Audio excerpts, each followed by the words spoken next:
कि मीडिया चौथा स्तंभ होता है। चौथा स्तंभ रिपोर्ट लेने जाता है, घायल हो जाता है, कोई नहीं सुनता। हमारी मांग थी भारतीय किसान भानु की कि चौथा स्तंभ यदि घायल हो जाए तो 2 करोड़ मुआवजा, और यदि शहीद हो जाए तो 4 करोड़ मुआवजा दी जाए। माननीय मुख्यमंत्री से हम बात करते हैं, क्यों कि ऐसा संत मुख्यमंत्री हमने तो 50 साल में पहली बार देखा है, जो त्यागी है, तपस्वी है, दयावान है और निर्भीक और निडर है, लेकिन उनके पास तक बात पहुंच नहीं पाती। बीचे बीचे अधिकारी जो भ्रष्ट हो गए वो भ्रष्टाचार कर रहे हैं। ये जो हवाई अड्डा बन रहा है, जो एयरपोर्ट बन रहा है, इसके आड़ में तमाम किसान गरीब मजदूरों को परेशान किया जा रहा है। और ये ग्रेटर नोएडा अथॉरिटी जो है और नोएडा, ये इतना यहाँ लूट पाट मचा हुआ है कि जो रुपया दे दे करोड़, उसका मकान बच गया, जो नहीं दे उसका मकान टूट गया। क्या मतलब? जेवर प्रेस के सभी दोस्तों को मेरा नमस्कार। मैं हूं आपका दोस्त चंचल कुमार शर्मा और आप देख रहे हैं आपका फेवरेट न्यूज चैनल जेवर प्रेस। अपने क्षेत्र की और दूर दराज की खबरों के लिए लगातार देखते रहिए जेवर प्रेस। भारतीय किसान भानु का राष्ट्रीय अध्यक्ष होने के नाते मेरा ये फर्ज बनता है कि मैं देश के किसानों की समस्याएं जो लगभग 75 साल से चल रही हैं, क्योंकि जब देश आजाद हुआ, मेरी समझ में भारतीय किसान भानु और राष्ट्रीय अध्यक्ष भानु प्रताप की समझ में केवल आजाद हुए राजनेता और आजाद हुए उद्योगपति, इस किसान मजदूर को अभी तक आजादी नहीं मिली है। क्यों कि सुई से लेकर और हेलीकॉप्टर तक जो बनाता है वो कीमत लगाता है, लेकिन ये किसान गन्ना बनावे, कीमत सरकार लगावे, ये किसान गेहूं बनावे, कीमत सरकार लगावे, ये किसान धान बनावे, कीमत सरकार लगावे। कारण क्या है कि ज्यादा संख्या थी, गरीब किसान थे, जिनको सत्ता मिली वो उन्होंने अपने सत्ता की मद में केवल और केवल राजनेताओं को और उद्योगपतियों को आजाद रखा। उद्योगपतियों से पैसा लिया, चुनाव लड़ा, जीते, कुर्सी पे आए, वोट मांगे, तब किसान को देवता बताया, किसान को भगवान बताया, किसान को अन्नदाता बताया। जब कुर्सी मिल गई, बैठ गए, तो फिर किसान कुत्ता भी नहीं रहा। तो इसलिए हमने 2006 तक आंदोलन किया था। तब चौधरी मान सिंह टिकैत के साथ हम थे, तब स्वामीनाथन आयोग बना था और स्वामीनाथन आयोग ने कहा था कि 3000 रुपए उस समय गेहूं की कीमत, ऐसे सबकी कीमत इतनी बताई थी कि उस समय सरकार उससे 20 गुना कम दे रही थी, तो वो नहीं माना। इसीलिए कांग्रेस भगाओ देश बचाओ भाजपा लाओ ये नारा लगाया गया और इस नारे के तहत 14 में हमने कहा था कांग्रेस भगाओ देश बचाओ, अरे चुप रहो, और भाजपा लाओ। और ऐसे 19 में, ऐसे ही 17 में प्रदेश में और अब 22 में। लेकिन अब क्योंकि कांग्रेस परेशान कर रही थी, कांग्रेस को भगा दिया। अब हमारी सरकार हमने ही बनाई है, तो हम उनसे ये निवेदन करते हैं कि इस 80% किसान को क्यों लुटवा रही हो। अभी सब बता रहे थे यहाँ लोकल में कौन से मकान को चाय जब तोड़ दिया जाता है और उस कोई सुनता नहीं, कोई समझता नहीं। लेकिन हम ये ऐलान के साथ कह रहे हैं, हमारी भारतीय किसान भानु की एक फौज है, संगठन है, हम जिता भी सकते हैं तो हरा भी सकते हैं, और हम संघर्ष करने के लिए भी तैयार हैं, अपनी जान देने के लिए तैयार हैं। लेकिन किसान और मजदूर और गरीब और गांव वालों के साथ, चाहे वो हिंदू, मुस्लिम, सिख, ईसाई, जैन, बौद्ध, कोई जात हो, कोई बिरादरी हो, अन्याय नहीं होने देंगे। ये हम ऐलान के साथ कह रहे हैं। इसीलिए आपसे भी कह रहे हैं कि वायरल कर दो ये गौतम बुद्ध नगर, ये बुलंदशहर, ये झाझर, ये जो हवाई अड्डा बन रहा है, जो एयरपोर्ट बन रहा है, इसके आड़ में तमाम किसान गरीब मजदूरों को परेशान किया जा रहा है।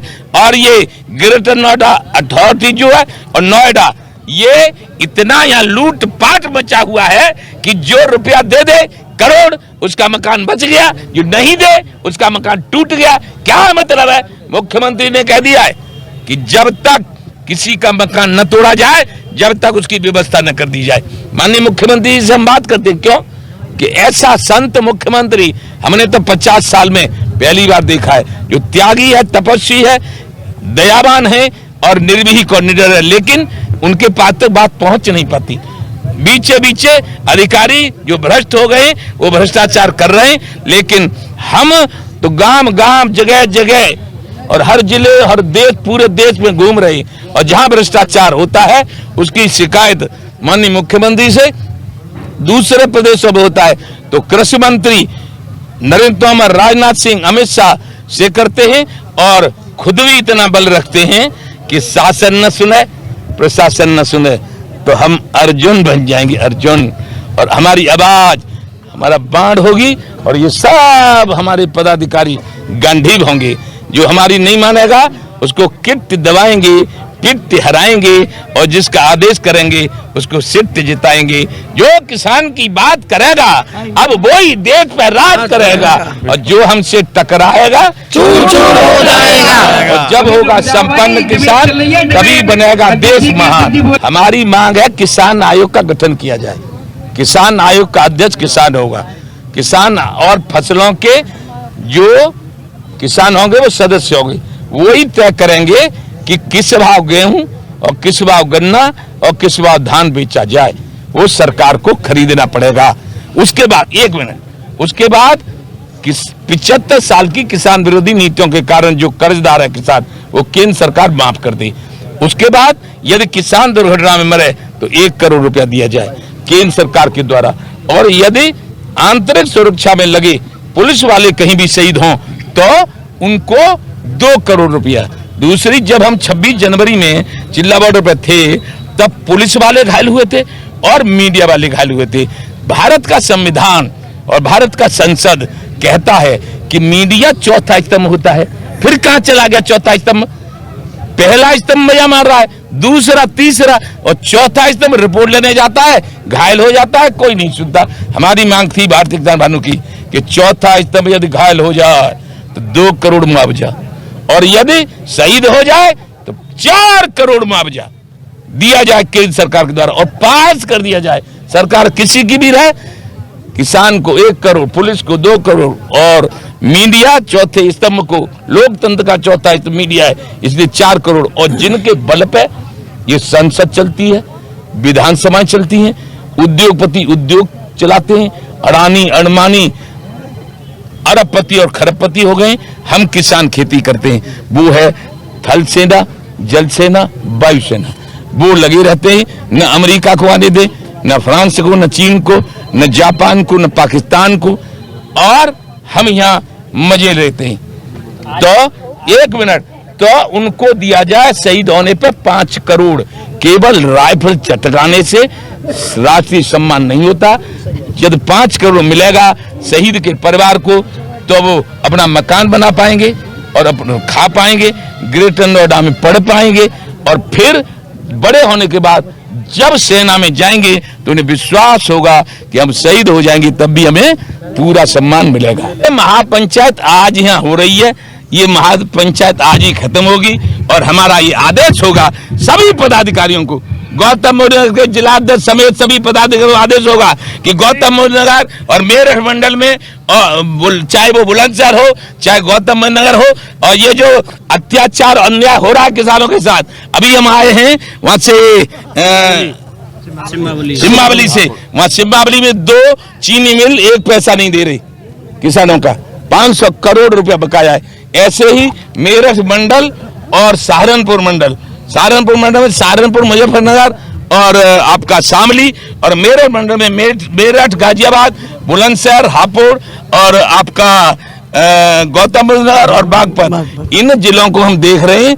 इनकी समस्या को समाधान करना हमारे हाथ में है। ये जो बड़े बड़े मील लगाए जा रहे हैं वो पब्लिक के स्थान पर नहीं लगने चाहिए, ये दूर लगने चाहिए। क्यों कि उनकी चिमनी की जो राख होती है वो सांस में जाती है और मशीन यानी आदमी की मशीन जो अंदर की फेफड़े वगैरह खराब होती है। क्यों? लेकिन है क्या, कोई नहीं सुन रहा और न कोई समझ रहा, लेकिन हम समझ रहे हैं कि तुलसीदास ने लिखा है कि बड़े भाग मानुष तन पावा, सुर दुर्लभ सदग्रंथ तन गावा, ईश्वर अंश जीव अविनाशी, चेतन अमल सहज सुखरासी। ये बहुत कीमती मनुष्य है, लेकिन पैसे के चक्कर में इन राजनेताओं ने ऐसा बवंडर मचाया है कि कारखानों के नाले गंगा और यमुना में पड़ रही, वजीराबाद और ओखलाबाद के बीच में 22 नाले दिल्ली के बलमूत्र के यमुना में पड़ जाते हैं।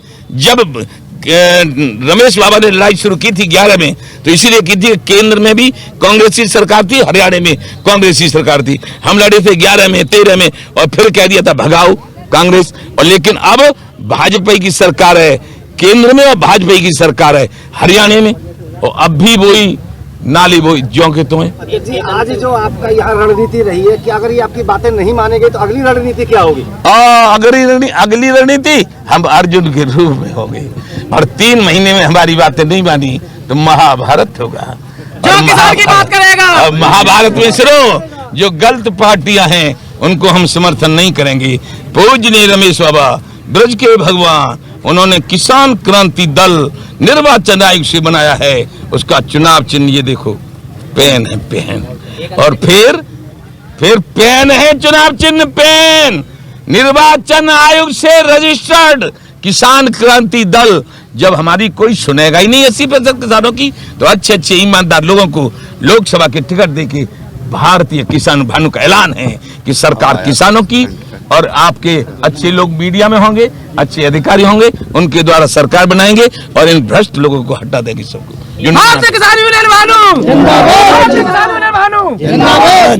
2041 का मास्टर प्लान तैयार हो गया हो, 2041 तक भारत के बहुत ऐसे नेता हैं वो जिंदे नहीं बचेंगे, ठीक है। और हमारा पूरा मास्टर प्लान तैयार हो जाएगा, जो हमसे टकराएगा चूर चूर हो जाएगा। हमारा है संगठन, यदि उद्यम करेंगे तो हम धरना देंगे और 1 इंच उनको चलने नहीं देंगे। अभी तो लड़ाई है।